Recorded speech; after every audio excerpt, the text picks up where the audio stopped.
तो हेलो बच्चों, तो आप सभी लोग कैसे हो? मैं उम्मीद करता हूँ कि आप सभी लोग बहुत अच्छे होंगे।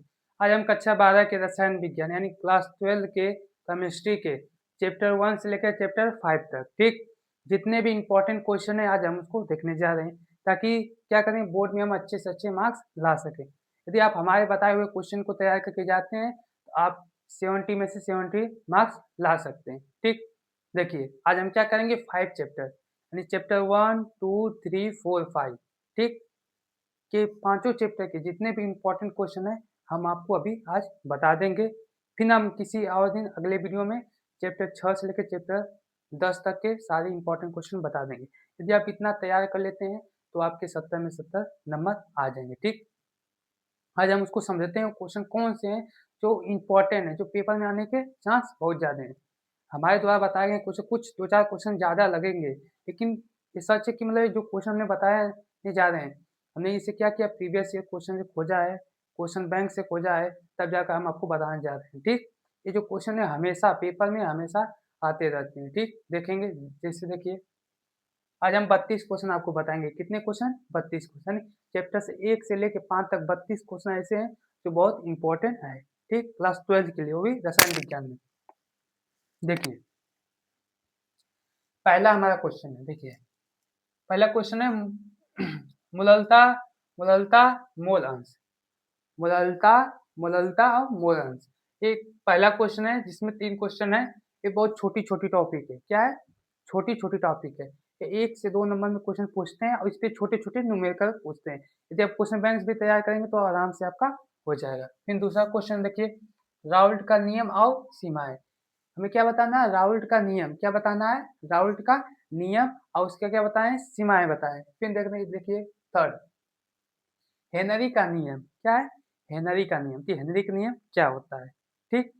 आप देखिए क्वेश्चन नंबर 4, पराशर दाब क्या है? किसके बारे में बताना है? पराशर दाब। फिर 5वां है पराशर तथा विसरण में अंतर। पराशर और विसरण में अंतर क्या है? हमें ये बताना है। फिर क्वेश्चन नंबर 6, क्वथनांक का उन्नयन। क्या है? क्वथनांक का उन्नयन। फिर क्या है? हिमांक का अवनमन। क्वथनांक का उन्नयन और हिमांक का अवनमन ये पक्का आएगा। ये जो क्वेश्चन है आपको पक्का देखने के लिए मिल जाएंगे। हाँ, और इस पे एक न्यूमेरिकल भी आएगा। क्या? न्यूमेरिकल। और न्यूमेरिकल को कैसे तैयार करेंगे? आप क्वेश्चन बैंक लेंगे, देखेंगे कौन सा क्वेश्चन ज़्यादा रिपीट किया है, अब उसको क्या करेंगे? तैयार कर लेंगे, ठीक? फिर है मोलर उन्नयन स्थिरांक। मोलर उन्नयन स्थिरांक क्या है? ये 2 टॉपिक है, ठीक? मोलर और मोलल, ठीक? उन्नयन स्थिरांक है, ठीक? यानी 8 क्या? मोलर उन्नयन स्थिरांक और 9 मोलर उन्नयन स्थिरांक और 10 है मोलर अवनमन स्थिरांक। क्या है? मोलर अवनमन स्थिरांक। 11 है सेलों का विद्युत वाहक बल। क्या बताना है? सेलों का विद्युत वाहक बल। फिर 12 है फराडे का विद्युत अपघटन नियम। क्या है? फराडे का विद्युत अपघटन नियम। फिर 13 है मोलर चालकता तुल्यांकी चालकता। मोलर चालकता क्या? मोलर चालकता। फिर तुल्यांकी चालकता बताना है कि हम कैसे परिभाषित कर सकते हैं, ठीक? अब देखिए 13 के बाद 14। 14 क्या? कोलराउस का नियम। क्या है? कोलराउस का नियम। ये भी बहुत इंपॉर्टेंट क्वेश्चन है, ठीक? कोलराउस का नियम हमेशा आपको देखने के लिए पेपर में मिल जाएंगे। हो सकता है 2026 में भी ये क्वेश्चन आ जाए। फिर देखिए 15 इलेक्ट्रोड विभव मानो इलेक्ट्रोड विभव मानक हाइड्रोजन इलेक्ट्रोड। यदि आप तीनों देखिए 15 वाले 3 क्वेश्चन है आपका। इलेक्ट्रोड विभव मानो इलेक्ट्रोड विभव मानक हाइड्रोजन इलेक्ट्रोड इलेक्ट्रोड। यदि आप इन तीनों को तैयार करते हैं तो आपके 2 नंबर पक्का, 2 नंबर आपके पक्का हो जाएंगे। फिर देखिए 16 विद्युत रासायनिक श्रेणी। क्या? विद्युत रासायनिक श्रेणी। फिर उसके बाद 17 रेनॉल्ड्स समीकरण। ये भी क्या है? इम्पोर्टेंट है। फिर है 18 सेल नियतांक। क्या है? सेल नियतांक। फिर इसके बाद 19 है अभिक्रिया का वेग। क्या है? अभिक्रिया का वेग। इसमें भी बहुविकल्पी में क्वेश्चन आ जाते हैं छोटे-छोटे, ठीक? बी से अभिक्रिया का वेग स्थिरांक, क्या है? अभिक्रिया का वेग स्थिरांक। 21 से आणविकता तथा और कोटि में अंतर, आणविकता और कोटि में हमें क्या बताना है? अंतर बताना है।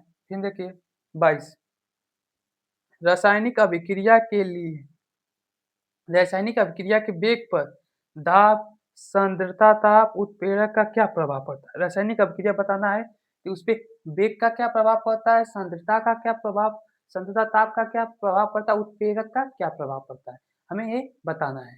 ठीक।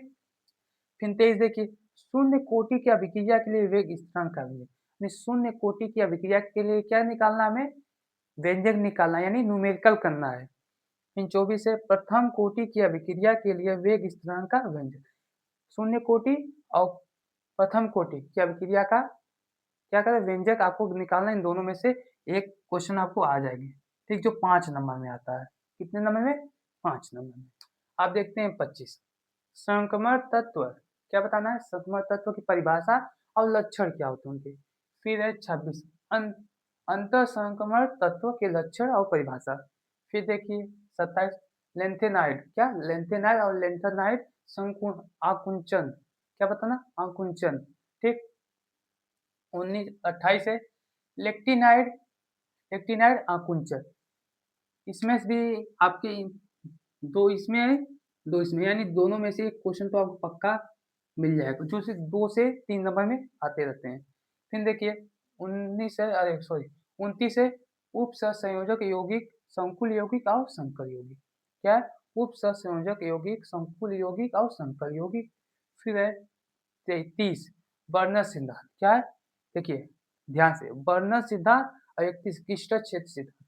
इसमें से फिर हमेशा आपके 5 नंबर के क्वेश्चन एक आएगा। ठीक, किसमें आएगा? त्रिक में आएगा। तो 5 नंबर में क्वेश्चन को बोला जाएगा करने के लिए। फिर 32 है उप सहसंयोजक संख्या, क्या है? उप सहसंयोजन संख्या। देखिए चैप्टर यानी चैप्टर 1 से लेके 5 तक हमने 32 क्वेश्चन बताए, जो बहुत इंपॉर्टेंट है, जो क्या है पेपर में जिसके आने के क्या चांस बहुत ज़्यादा है। आप क्या करेंगे, इसे अच्छी तरह से आप तैयार कर लेंगे। यदि इसमें किसी भी क्वेश्चन में आपको प्रॉब्लम है याद करने में किसी प्रकार की, तो आप हमें कमेंट करके बता दें, हम आपको उस पे एक वीडियो देकर आपको समझा देंगे क्वेश्चन को कैसे करना है, क्या है। ठीक। और यदि आप सभी लोगों ने अभी तक हमारे चैनल को सब्सक्राइब नहीं किया है तो जल्दी से चैनल को सब्सक्राइब कर लें, ताकि इसके 5 चैप्टर के आगे का जब भी हम क्वेश्चन आपको बताएं तो आप देख सकें, बोर्ड में अच्छे से मार्क्स ला सकें। आप लोग इसको क्या कर लेंगे, या स्क्रीनशॉट ले लेंगे या इसको लिख लेंगे। ठीक, आप मिलेंगे हम अगले वीडियो में। ठीक, आगे के क्वेश्चन के साथ। आज के लिए इतना है।